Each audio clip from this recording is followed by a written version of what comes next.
నీ జీవితానికి విలువెంతో తెలుసా?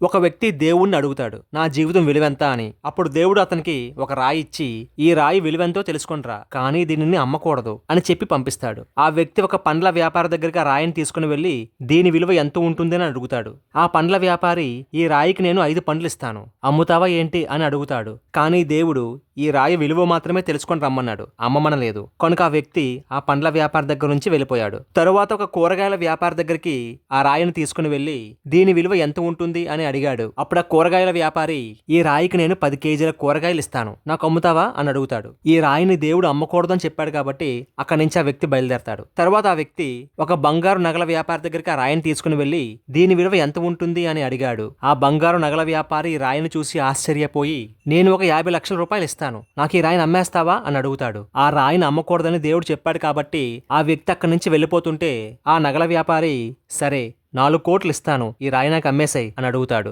అప్పుడు ఆ వ్యక్తికి కొంచెం ఆశ కలిగింది. కానీ రాయిని అమ్మకూడదని దేవుడు చెప్పాడు కాబట్టి ఆ వ్యక్తి అమ్మనని చెప్పి అక్కడి నుంచి బయలుదేరతాడు. తరువాత ఆ వ్యక్తి ఒక వజ్రాల వ్యాపారి దగ్గరికి ఆ రాయిని తీసుకుని వెళ్లి, దీని విలువ ఎంత ఉంటుంది అని అడిగాడు. ఆ వ్యాపారి ఆ రాయిని పరీక్షించి, మీకు ఎక్కడదండి ఈ విలువైన రాయి? నేను నా ఆస్తిని చివరికి నన్ను నేను అమ్ముకున్నా మీ దగ్గర నుంచి సంపదను కొనుగోలు చేయడం నా వల్ల కాదండి, చివరికి ఈ ప్రపంచం మొత్తం అమ్మినా దీని విలువకు సరిపోదండి అని చెప్పాడు. ఆ మాటలు వినగానే ఆ వ్యక్తికి ఏం మాట్లాడాలో తెలియలేదు. వెంటనే ఆ రాయిని తీసుకుని దేవుడి దగ్గరికి వచ్చాడు. అప్పుడు దేవుడు, నీ జీవితం విలువెంత అని నన్ను అడిగావు కదా, ఈ రాయిని నువ్వు పండ్ల వ్యాపారికి, కూరగాయల వ్యాపారికి, బంగారు నగల వ్యాపారికి చూపించావు. వాళ్ళిచ్చిన విలువను చూసావు. ఆ విలువ వారి స్థాయిని బట్టి వారు నిర్ణయించారు. కానీ నిజంగా రాయి విలువ తెలిసిన వజ్రాల వ్యాపారి మాత్రం దీని అసలు విలువ కూడా చెప్పలేకపోయాడు. నువ్వు కూడా వెలకట్టలేని ఈ రాయి లాంటి వాడివే. నీ జీవితం కూడా వెలకట్టలేనిది. కానీ మనుషులు వారి స్థాయిని బట్టి నీ జీవితానికి వెలకడతారు. నువ్వు వారికి ఉపయోగపడే విధానాన్ని బట్టి నీ జీవితానికి వెలకడతారు.